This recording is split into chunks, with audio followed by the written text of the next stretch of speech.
आज हम बात करेंगे ऐसे दो बिजनेसमैन के बारे में जिनका बिजनेस माइंडसेट देखकर आप उनके दीवाने हो जाएंगे। दोनों को आप बहुत अच्छी तरह से जानते हैं।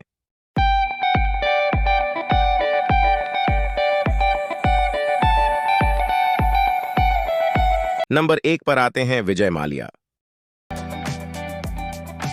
विजय माल्या क्रेडिट कार्ड से हर महीने 10 लाख रुपया ऐसे कमाते थे। 2005 में विजय माल्या का अच्छा समय चल रहा था। उनकी दारू बनाने वाली किंगफिशर कंपनी नंबर 1 दारू कंपनीज में से एक बन गई थी और उनकी किंगफिशर एयरलाइन भी हवा में उड़नी शुरू हो गई थी।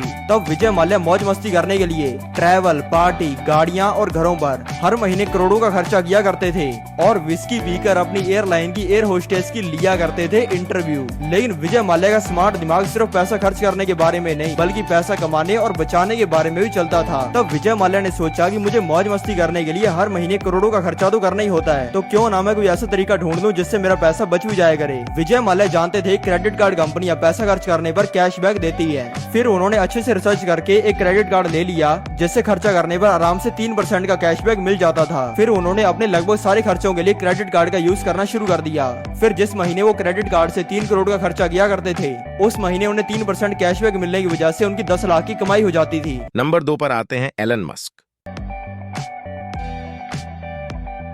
कभी सोचा कि इलॉन मस्क इतना पैसा होते हुए भी टैक्स क्यों नहीं भरता? इसके लिए वो यूज करता है इस तरीके को। पहले इलॉन मस्क जब ये तरीका यूज नहीं करता था तब उसको टैक्स भरना पड़ता था। पहले जब इलॉन मस्क को 1000 करोड़ रुपया चाहिए होता था तब वो 1000 करोड़ की अपनी कंपनी में से सैलरी ले लेता था। अब सैलरी पे तो लग जाता है लगभग 50% टैक्स, जिसकी वजह से उसका 500 करोड़ रुपया तो टैक्स में ही चला जाता था। लेकिन अब इलॉन मस्क ने यूज करना शुरू कर दिया है ये तरीका।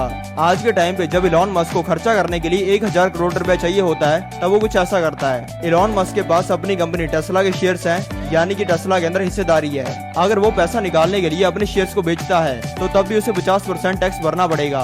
इसी वजह से इलॉन मस्क कुछ ऐसा करता है। अब जब इलॉन मस्क को 1000 करोड़ रुपया चाहिए होता है तब वो चला जाता है बैंक वालों के पास और बैंक वालों को अपनी कंपनी की हिस्सेदारी गिरवी रख देता है और कहता है कि मुझे 1000 करोड़ रुपए का लोन दो। बैंक वाले इलॉन मस्क को 5% का इंटरेस्ट रेट चार्ज करते हैं, यानी कि 50 करोड़ रुपया लेते हैं और 950 करोड़ रुपया इलॉन मस्क को दे देते हैं।